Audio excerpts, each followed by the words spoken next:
Hey everyone, today I want to talk about a lot of the gear that I carry inside whatever rig I'm taking off-road or going on an adventure, whether it be 2 days, whether it be a week. I want to talk about some of the gear that I carry in case of some sort of survival situation where the vehicle catastrophically breaks down and I basically have to leave that vehicle and walk away from it to make a phone call or exit the area altogether, to walk out, to find help, or to meet up with people that are coming in to help me. I'm going to jump into this. You can see the rig behind me. You can see the gear on the table, and I'll get into it. First of all, the most important thing is, what kind of bag are you going to carry? What kind of pack? This is one that I've had for years. Pretty beat up, but it has proven its worth time and time again. I've used this quite a bit, and I love it. This is an old Eagle Industry, Eagle USA. Eagle Industries from years ago, even back when I was in the Marine Corps, 94, 95, 96, those years I was buying my own gear and buying the best, high-end military gear was pretty much non-existent. You had your issue gear, and there weren't many companies making higher-end military gear. It wasn't until after 2000, once we got into the post 9/11 world, all these other companies started popping up, offering aftermarket military gear. But when I was in the Marine Corps, Eagle Industries was top of the line. They had incredible gear and very specialized stuff. This is a medical pack, and I probably bought this, I don't know, late 2000s, somewhere in there. I can't even remember. But the whole idea is it splits in half, and it would have had, pouches in here and inside, and Velcro with pouches here. And this was a military medical bag. It would have been stuffed with medical gear.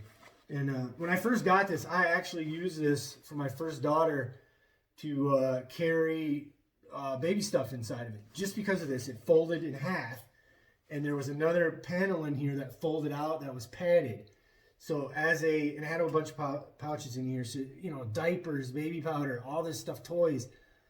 This was an excellent baby bag because I could fold it out, fold that up padded section out, put the baby on that, and I had access to all this stuff. It worked incredible.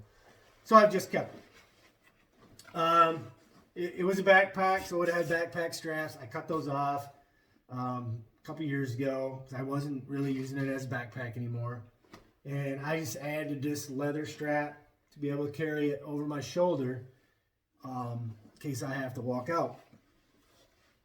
It's got, the main compartment there, and then it's got a zippered front pouch with a smaller pouch inside of that. And over the years, I've modified it in a whole bunch of different ways. I've waterproofed it with snow seal a couple times, spreaded it all over it, heated it up, let it melt in. And it's basically to the point now, it's absolutely indestructible. A couple little side pouches here. And I added a little Velcro thing to the front to put sticks and patches on and all that goofiness. But that's it. Eagle Industries med pack from years ago. I don't even know if you can still buy it. Maybe they have a different version. But I have several other very old load-bearing equipment and other backpacks from, like first generation Eagle Industries gear. Great stuff, killer. So that's that.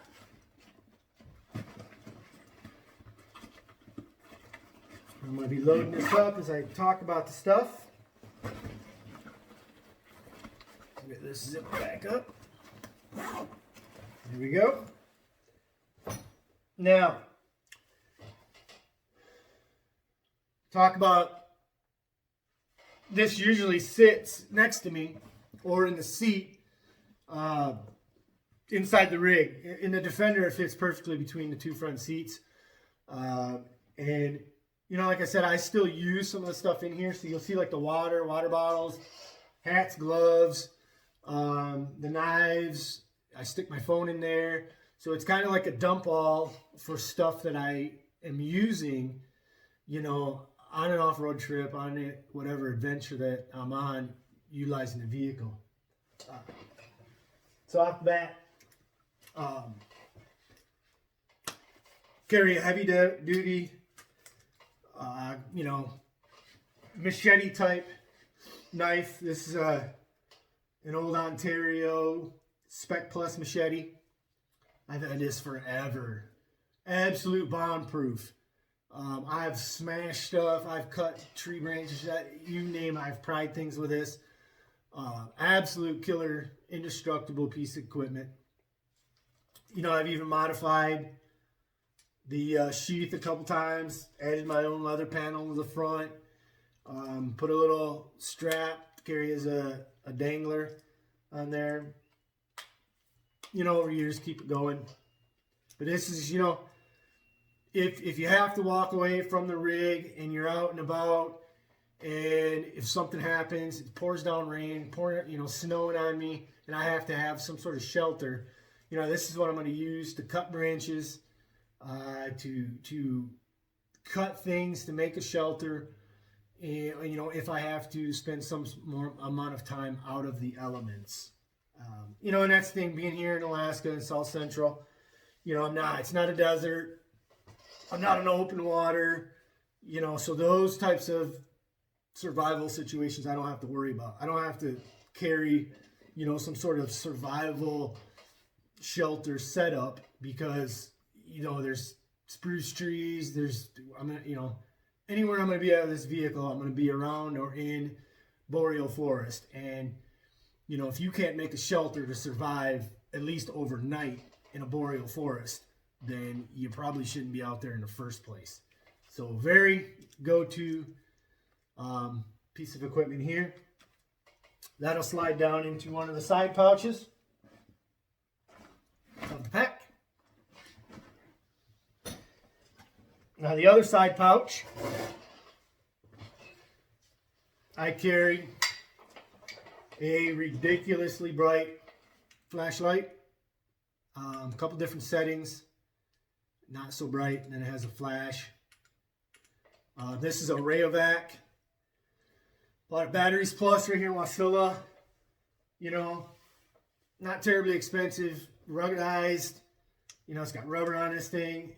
Doesn't take batteries, got a battery pack inside, so you do have to charge it.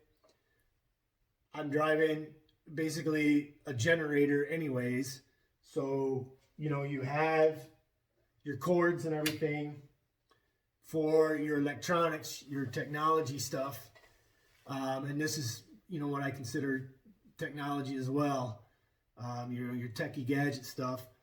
So I have the ability to charge this inside the vehicle, so I can use it. That goes in this other side pouch, readily accessible. Kind of speaks for itself. And I'll jump to that real quick. So, you know, we're already talking about the technology stuff.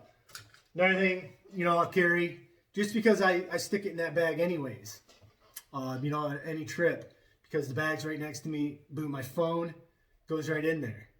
You know, it's easy access. And if I have to walk away from the vehicle, I'm definitely going to carry the phone, because I'm going to try to make a phone call.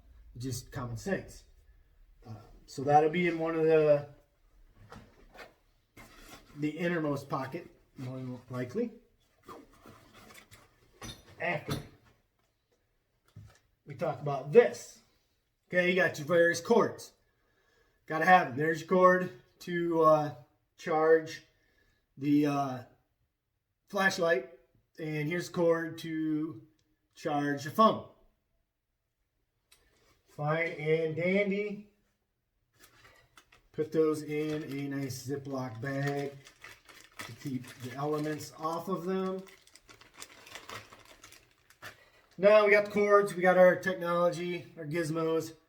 You better take some sort of external charging device, because that's always been, when you've talked about technology and all that stuff, hey, you know, yeah, great, but you don't want to rely on it because it has batteries. What happens if the stuff goes dead?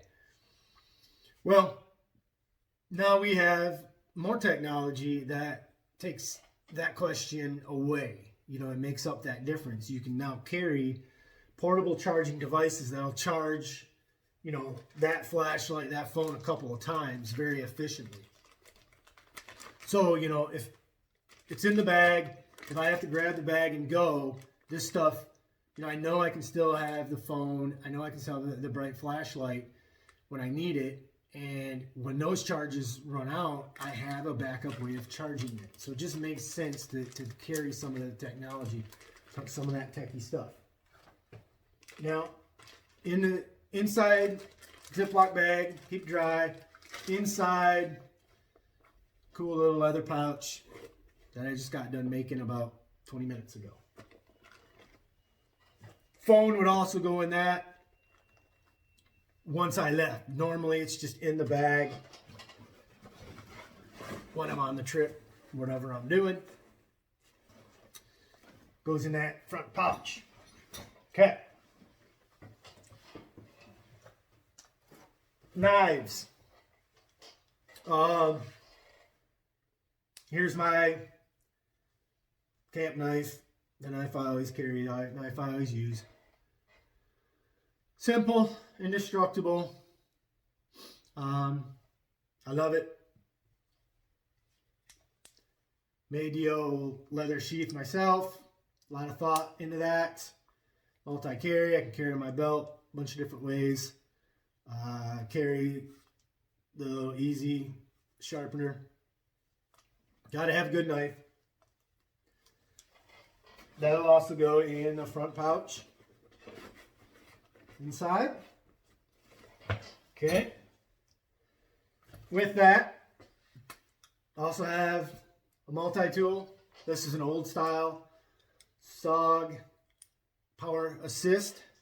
This is probably 12 years old, 13, 14, 15, I don't know. It's old. Love it. It's got the one-handed knife access on the side. And what I did is I added this lug right here. I tore all the other crappy little accessories that no one ever uses out of it. So I left the main blade and I left the serrated blade and tore everything else off of it. Left the pliers, of course. You open it up, you got the pliers still. But I added this little lug here. And what does that do? It carries screwdriver tips on the sheath, and that's like a bit holder. So now I can use it as a screwdriver in and around vehicle.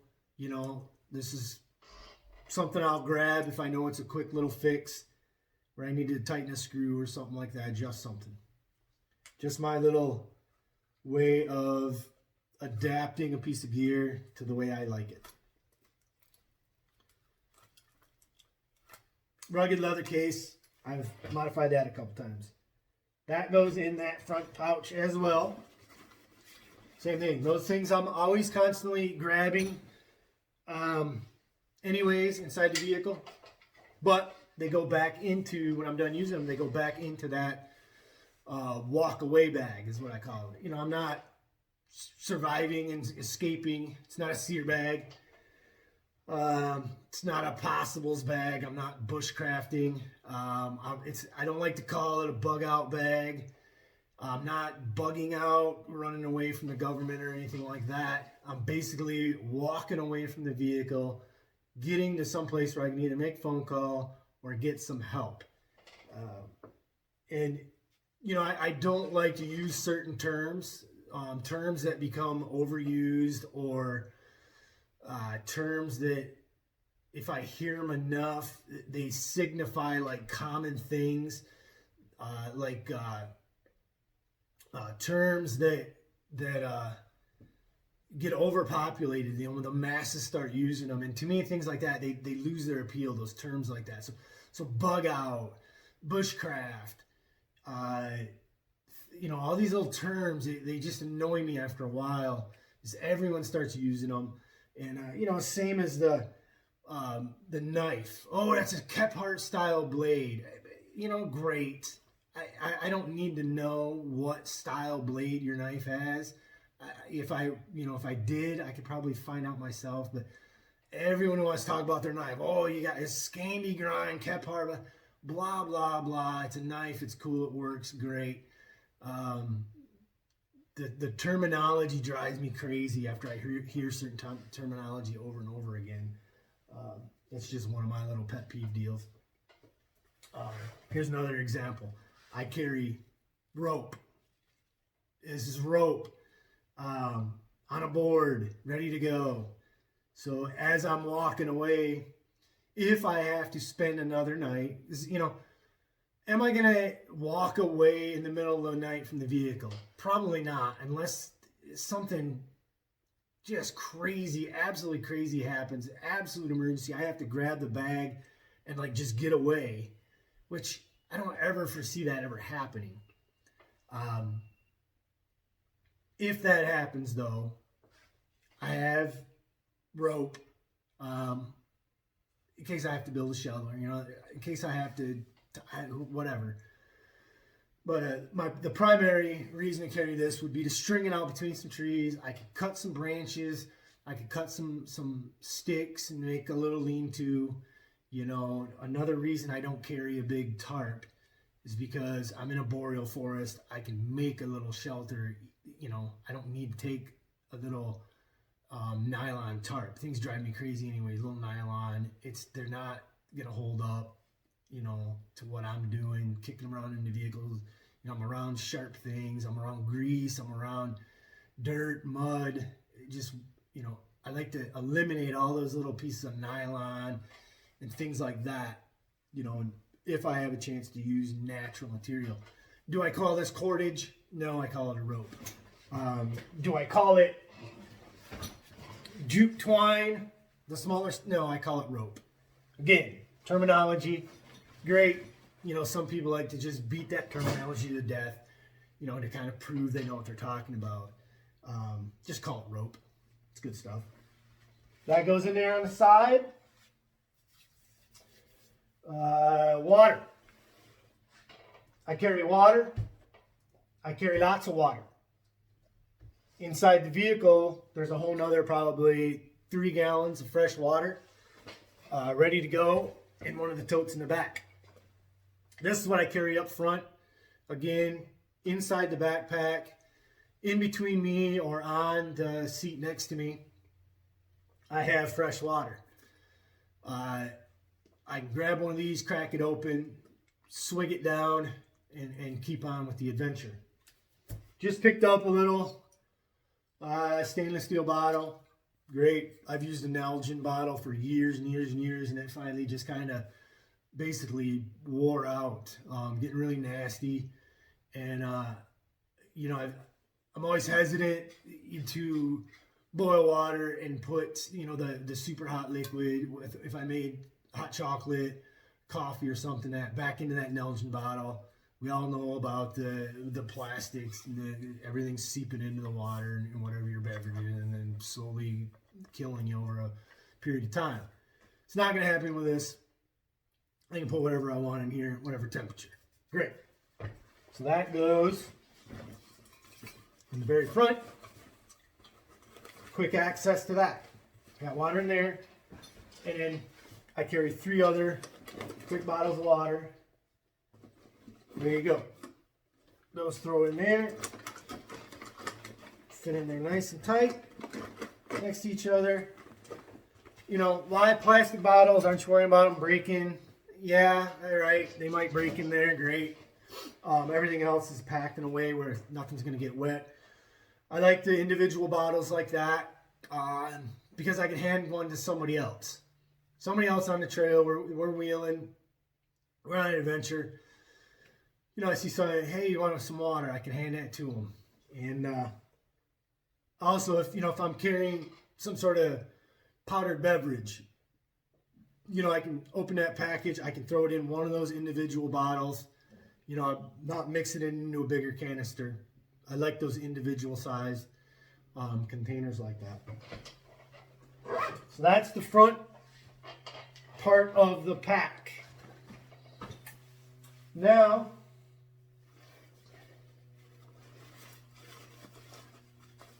I'm going to talk about nylon. It's about the only piece of gear besides gloves that I carry with nylon.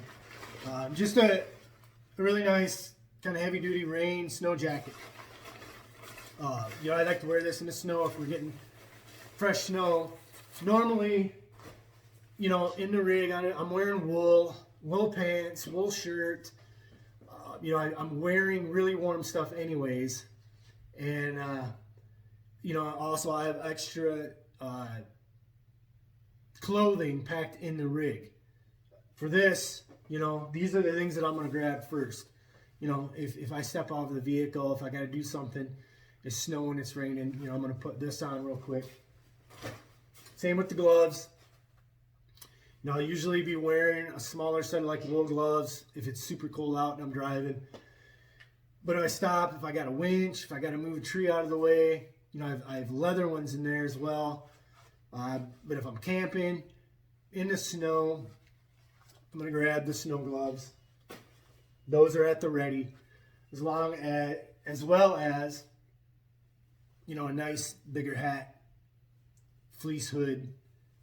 I've had this, use this a lot during the winter. See me, I've had this on in other videos. Same thing, this is going to be right there in that bag, right next to me inside the rig, ready to go, in case I have to step out of the vehicle. And same thing, if I have to walk away, this is invaluable. You got to keep your head warm. More important, or just as important as keeping the rest of your body warm and your hands warm, you got to have something to wrap up on your head. Something warm. So those are ready. Those go at the top of the pack. So I'm not going to put those in there now. I'm going to go over these two bags. These are going to be in the main compartment of the pack. And then once those are in there, the coat, the gloves, and the hat go on top of them. But this is my medical bag, first aid bag, and then kind of my survival bag, if you want to call it that. Some of the smaller things that I may have to rely on right here. Real quick, the medical bag, pretty self-explanatory. Bandages, band-aids, burn gel, tape, all sorts of goodies in here. Got some ibuprofen, band-aids again, couple separate bags. Got a bag with a little chamois in there and a fresh, clean kind of towel. Another one with some sterilized gauze and larger bandages in. And that's pretty much all I've ever carried for first aid stuff. Quite a bit in there to be carrying if I'm walking away, you know, just overnight or whatever. But I mean, the thing, it doesn't weigh that much. I'll take that little extra weight. I'm not worrying about ounces at this point. I'm worrying about fitting stuff in this bag and walking away. You know, if I get a sore shoulder from it, if I got to have a little pain and agony, so be it. I'll take that to be able to get out to where I can make a phone call or get other help and have these things. So that's first aid. Goes in there. Now this one is kind of a little survival pouch, we'll call it. First off, you know, am I going to make a fire? Sure. So let's say, worst case scenario, the rig goes down. I have to get away from it. I don't have time to grab other stuff out of the vehicle. Let's say the rig sinks in the river, and I have enough time to just grab this out, get away from it, get to the bank. Now I gotta walk. Now I gotta get my wits about me, dry off maybe before I even start to walk. Hey, I get to the bank. I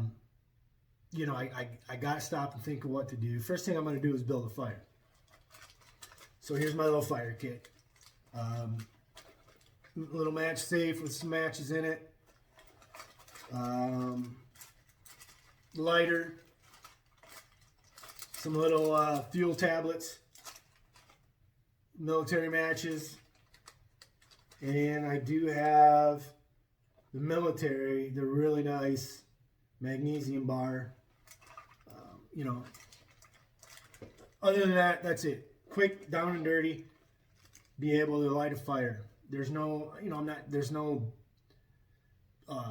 not much skill needed with this stuff to get a fire going. I'm not going to be using a bow drill, or a bow drill. I'm not going to be doing classic bushcraft stuff because that's not what I'm going to be doing. I'm going to be walking out, so I'm going to want ease. I want reliability, and those are the little things that are going to get me. Some food. If I walk away from the vehicle and I've got time to think about what I'm doing, I'm going to grab extra food, stuff in the pack. If I don't have time, this is already in there. This is the classic Life Raft little food bars. Very high-end survival stuff here. Lasts forever, and they surprisingly taste very well. Very kind of like this vanilla rich vanilla toffee kind of a flavor, and I've been known to eat these just on a normal trail because I have other ones in the rig, and if there's action happening, if I'm in a bigger group, and people are getting stuck and it's kind of lunchtime, I'm getting hungry, I might grab one of these food bars out of the rig in the back and eat them. They're pretty good. Got some coffee in there. Got some Swiss Miss, just to, if I walk away from the vehicle and I have to spend the night for some, reason, 40 miles back on a trail or whatever, and I can't walk out in one day or, within 10 hours. I'm going to be able to build my fire and have something nice to eat. Nice little beverages to drink, and then I'll keep going. Because with that, I have a cup, old canteen cup. This is a 1945. It has the fold-up lockable handle. I can't stand the newer versions with the two stupid ones that fold in from the sides. They don't lock. And they have a tendency to turn sideways. I never liked them.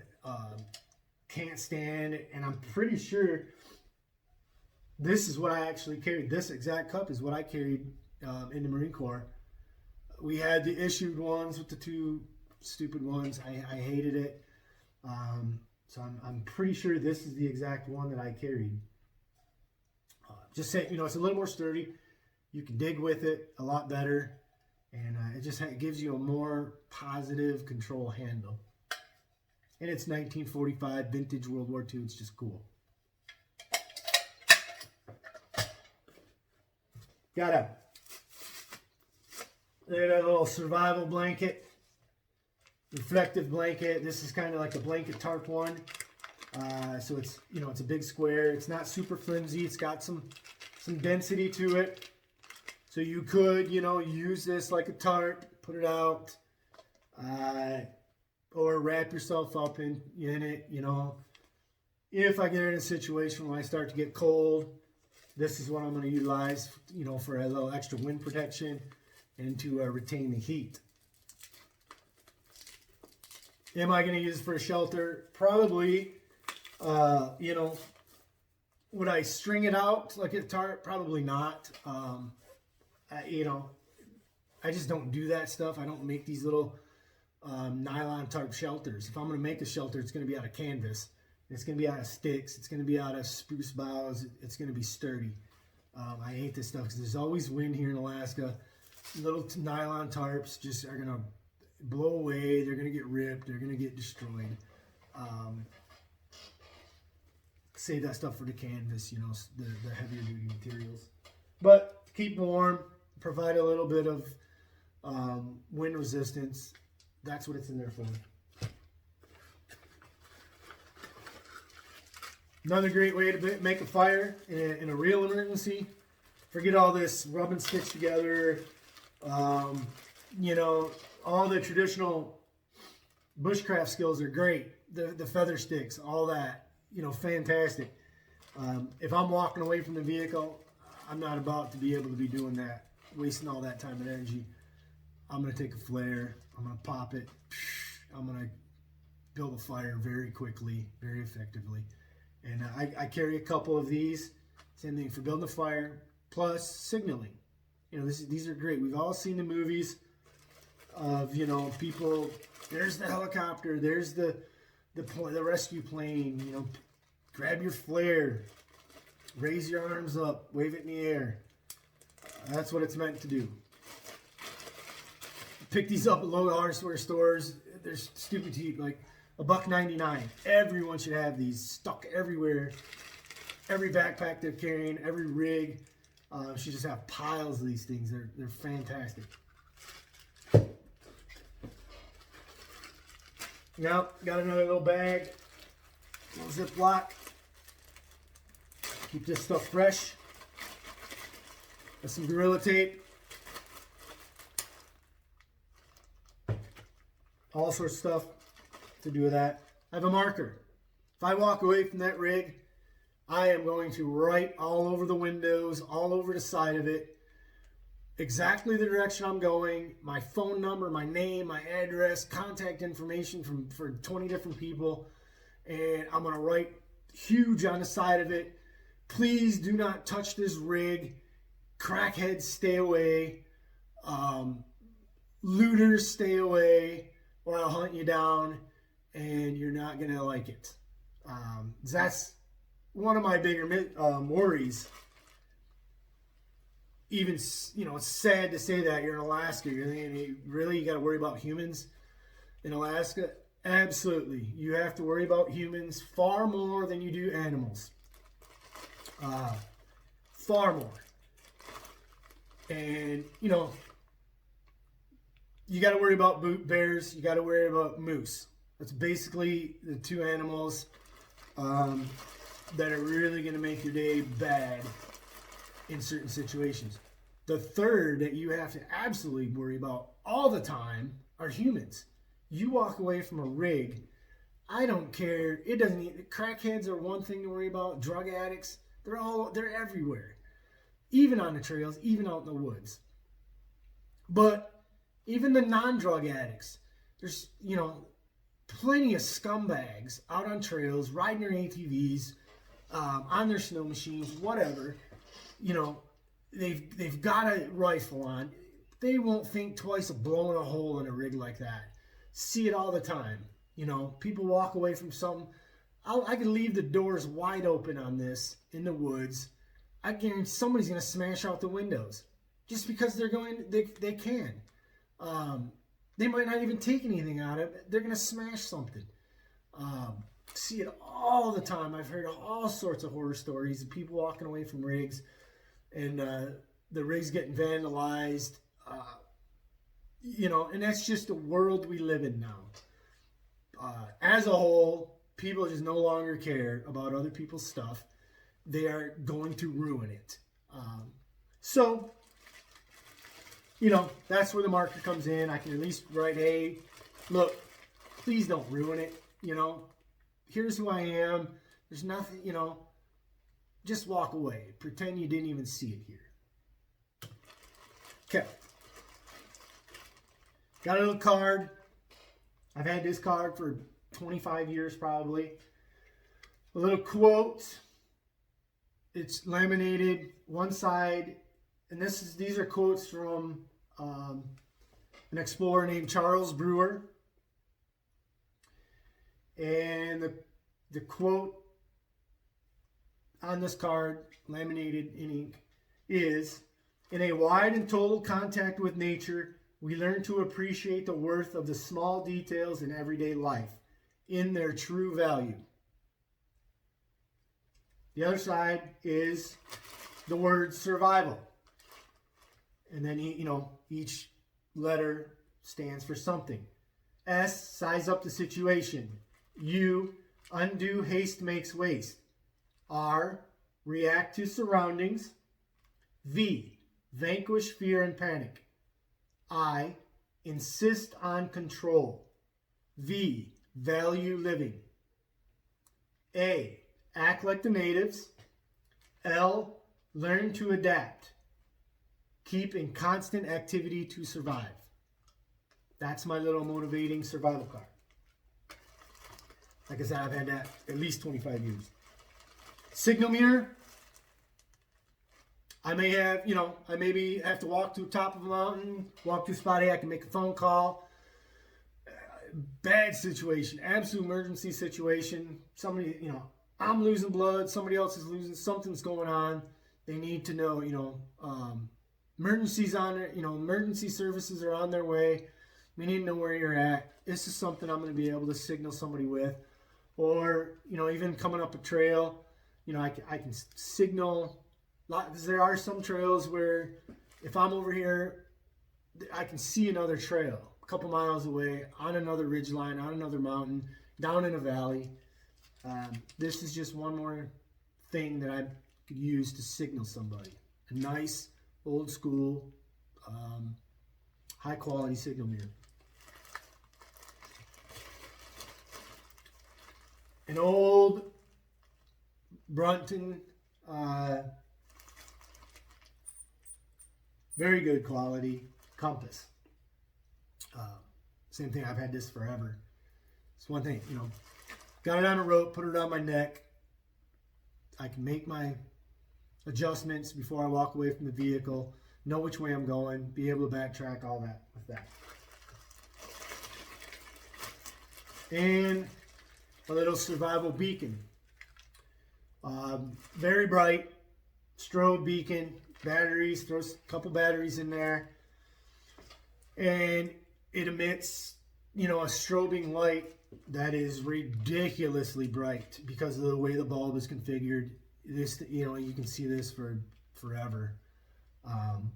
Mainly, and this comes from like a life raft, a lifeboat. The same concept, if I'm up in the mountains at night or something, starting to get dark, this is something that's going to be able to signal somebody, or somebody's going to be able to tell where I'm at.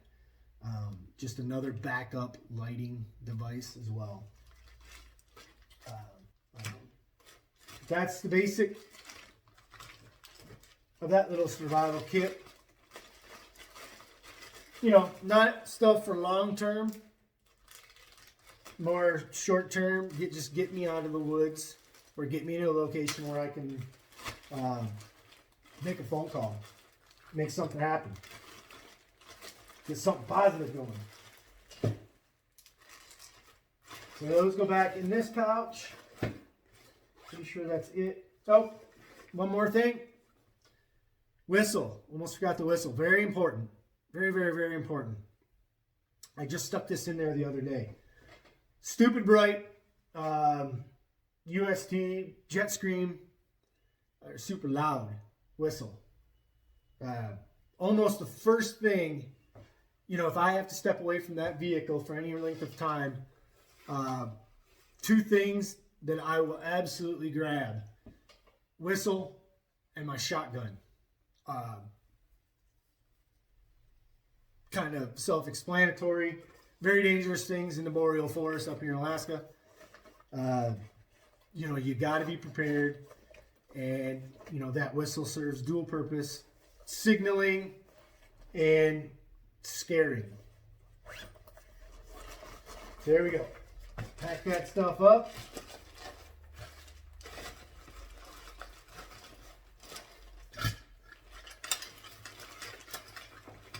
all packed in there nice and cozy.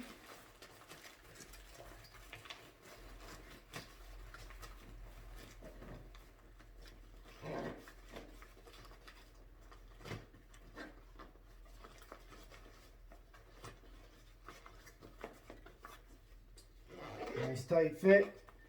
Now, this goes down in the bottom of the pack. First, a little heavier, keep the weight at the bottom.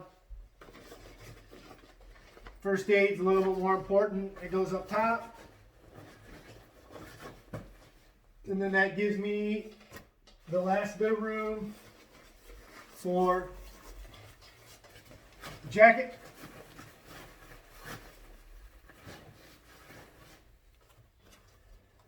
Hat. And then the gloves.